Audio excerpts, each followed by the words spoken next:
Anda masih menyimak Ruang Publik KBR yang dipersembahkan oleh Kementerian Agama Republik Indonesia dan tema kita hari ini adalah Bimbingan Perkawinan Ikhtiar Kemenak Cegah Stunting bersama saya Rizal Wijaya hingga pukul 10 waktu Indonesia Barat.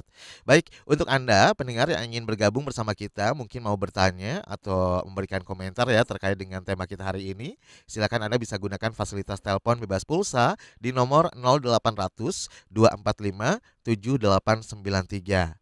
Untuk SMS dan juga WhatsApp di 0812 118 8181 atau Anda juga bisa meninggalkan komentar melalui live chat YouTube Berita KBR atau mention ke Instagram @kbr.id. Dan saya tidak sendirian karena masih terhubung secara virtual ya bersama Bapak Agus Suryo Suripto SAG MH selaku Kepala Subdirektorat Bina Keluarga Sakinah Kementerian Agama Republik Indonesia serta Bapak Nopian Andusti SMET Deputi Keluarga Sejahtera dan Pemberdayaan Keluarga BKKBN. Baik, dan nanti kita akan banyak mungkin bacakan beberapa komentar yang sudah masuk Pak Agus dan juga Bapak Nopian, karena kita didengarkan di 100 radio jaringan KBR di seluruh Indonesia dari Aceh hingga Papua, Pak. Baik, dan berikutnya saya kembali ke Pak Agus Suryo Suripto terlebih dahulu. Pak Agus, ini kan beberapa program juga diluncurkan oleh Kemenak gitu ya. Betul. Kemudian juga beberapa waktu yang lalu juga tahun kemarin gitu ya Pak ya, baru di launching juga program pendampingan dari BKKBN yang akhirnya menggandeng juga Kemenak gitu ya. Nah, Betul. kira-kira boleh dijelaskan ini seperti apa nih program-program dari Kemenak RI selain program pendampingan, saya juga sempat membaca ada Pusaka Sakinah. Ini menjadi salah satu langkah konkret juga Kemenak dalam upaya percepatan penurunan stunting di Indonesia. Mohon Betul. dijelaskan. Silakan Baik, Bapak. Mas Rizal, Pusaka Sakinah itu kan sebetulnya singkatan dari Pusat Layanan Keluarga Sakinah. Hmm. Jadi, Pusaka Sakinah adalah layanan-layanan keluarga yang disediakan oleh KUA dan dapat diakses langsung oleh masyarakat. Nah, layanan pada Pusaka Sakinah itu ada tiga macam. Yang pertama adalah berkah atau singkatan dari belajar rahasia nikah. Hmm. Itu adalah layanan yang disediakan oleh KUA bagi remaja atau calon pengantin dan keluarga-keluarga muda yang menghendaki pengetahuan dan keterampilan bagaimana mengelola pribadi, bagaimana menyiapkan keluarga, menyiapkan sebuah keluarga, serta mengelola rumah tangga mereka. Nah, program berkah atau belajar rahasia nikah itu ada dua layanannya, yakni bimbingan pranikah bagi remaja usia sekolah dan remaja eh, usia nikah. Kalau remaja, yang kedua adalah bimbingan perkawinan. Oke, bimbingan remaja usia sekolah itu kami khususkan bagi anak-anak kita yang duduk di kelas di sekolah lanjutan tingkat atas, di SMA, SMK, dan sebagainya, eh, agar mereka mempunyai kemampuan untuk mengelola pribadi, menumbuhkan self-awareness. Karena remaja-remaja itu kan mempunyai potensi yang luar biasa, yang bisa menjadi generasi yang berkualitas. Jangan sampai karena mereka tidak mampu mengelola pribadi itu kemudian terjerumus kepada pergaulan-pergaulan yang salah, penyalahgunaan obat narkotika, pergaulan bebas, sehingga akibatnya apa? Akibatnya lalu mereka akan mendapatkan musibah kalau saya mengatakan hamil di luar nikah, yang kemudian ini akan berakibat pada masa depan mereka, putus sekolah, dan kalau menurut keterangan dari Bapak Deputi KSPK, salah satu faktor terbesar dari penyebab stunting itu adalah anak-anak yang dilahirkan dari ibu-ibu yang umurnya kurang dari 19 tahun. Kalau idealnya malah kalau menurut Pak Nopian itu pasti di angka 21 tahun. Itu yang bimbingan untuk remaja usia sekolah. Kemudian ada bimbingan remaja usia nikah, bagaimana mereka memberdayakan dirinya sendiri sebelum memasuki gerbang rumah tangga. Dan layanan yang kedua adalah bimbingan perkawinan bagi calon pengantin.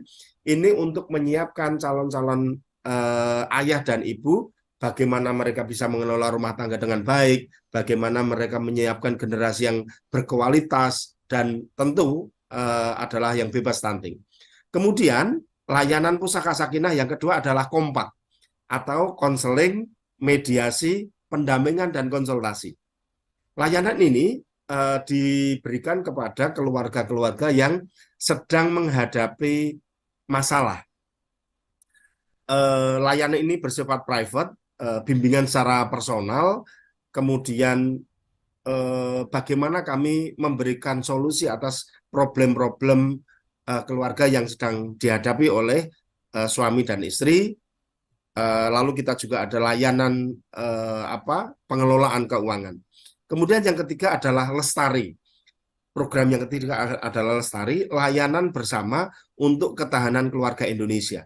Nah, layanan Lestari inilah yang sekarang sedang kami lakukan dengan melibatkan berbagai stakeholder, di antaranya adalah BKKBN, kemudian Puskesmas, ada Dinas Sosial, ada KPPPA untuk pencegahan KDRT dan perlindungan anak.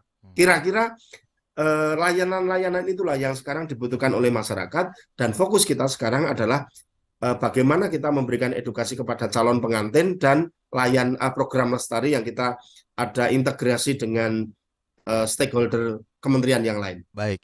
Jadi ini program ini sudah berjalan sejak kapan, Pak?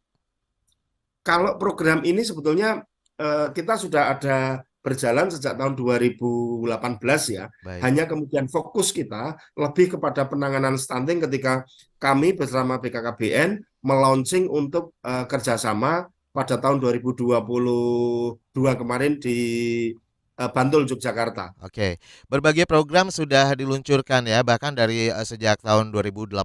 Ini sebagai salah satu upaya atau langkah pemerintah juga untuk menurunkan angka stunting di Indonesia. Nah, sebenarnya ke Pak Nopian. Pak Nopian, secara umum nih, bagaimana sebenarnya tingkat awareness, kesadaran di masyarakat terkait stunting? Sudah tinggikah atau masih sangat rendah sebenarnya nih di Indonesia, Pak? Maaf, suaranya masih di mute, Pak Deputi. Ya, Yes. jadi begini, sebetulnya tingkat kesadaran masyarakat itu masih tergolong rendah sampai saat ini. Jadi pertama disebabkan oleh pemahaman. Memang pemahaman terkait masalah betapa merisaukan dan berbahayanya stunting itu sesungguhnya, karena ini menyangkut masalah sumber daya manusia. Oleh karena itu, BKKBN menyikapi masih rendahnya kesadaran masyarakat kita terkait masalah stunting ini. Kita sudah membentuk, ada tim pendamping keluarga sampai ke desa kelurahan. Ini lebih kurang jumlahnya, Mas Rizal, ini ada 600.000 orang atau 200.000 tim. Yang timnya ini kan terdiri dari bidan desa, kader KB, kemudian kader PKK yang ada di desa. Ini mereka ini salah satunya adalah menyampaikan sosialisasi dan mendiseminasikan terkait masalah stunting ini kepada masyarakat. Menyampaikan bahwa ini kalau stunting nanti setelah dewasa akan begini-begini, dampaknya akan begini. Ini salah satu pendamping keluarga. Di samping itu juga kita BKKBN melalui penyuluh-penyuluh KB kita yang ada di seluruh pelosok tanah air, ini juga menyampaikan penyuluhan-penyuluhan berkaitan juga dengan stunting ini. Nah, inilah salah satu penyebab kenapa stunting ini masih sangat tinggi, adalah salah satunya adalah kesadaran masyarakat itu memang masih tergolong rendah. Oleh karena itu, BKKBN salah satu tugas utamanya adalah bagaimana merubah perilaku dan kesadaran. Ini Mas Rizal. Baik. Kalau berbagai program sepertinya baru fokus dilakukan saat ini gitu ya, Pak ya, atau dari 2018 gitu ya. Kalau tadi dari Kemenak, kalau dari PKKBN sendiri sebenarnya dari kapan sih Pak program-programnya dilakukan untuk edukasi sosialisasi kepada masyarakat terkait dengan stunting? Sebetulnya sejak dahulu, karena terkait masalah stunting ini kan beririsan dengan tugas pokok dan fungsi BKKBN sebetulnya. Tetapi kita lebih fokus lagi, ini tentunya sejak keluar Peraturan Presiden Nomor 72 Tahun 2021 tentang percepatan penanganan stunting, di mana mengamanahkan Kepala BKKBN sebagai Ketua Pelaksana Tim Percepatan penanganan stunting tingkat nasional. Nah, setelah itu baru dibentuk tingkat provinsi, TPPS, tim percepat penanganan tingkat provinsi, tingkat kabupaten kota, kecamatan, sampai desa dan kelurahan. Jadi kita masifnya itu setelah keluarnya Perpres. Tapi kapan BKBN mulai? Ya dari dulu memang sudah Dari sudah dulu ya Pak menjadi ya. tupoksi kita sebetulnya. Hmm. Hanya lebih fokus lagi ini setelah terbitnya Perpres 72 itu Mas Rizal. Jadi kalau program-program ini sekarang sudah mulai digaungkan ke masyarakat luas gitu ya, terkait dengan stunting ini belum telat ya Pak ya? Oh belum. Masih ada. Dan kita punya keyakinan bahwa kita akan bisa menyelesaikan ini. Baik.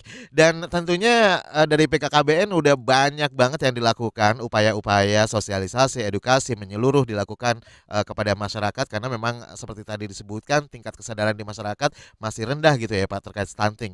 Nah, mungkin nanti bisa dijelaskan Pak terkait program-program dari BKKBN yang diluncurkan dalam rangka upaya penurunan stunting ini, tapi kita jeda dulu ya Pak ya.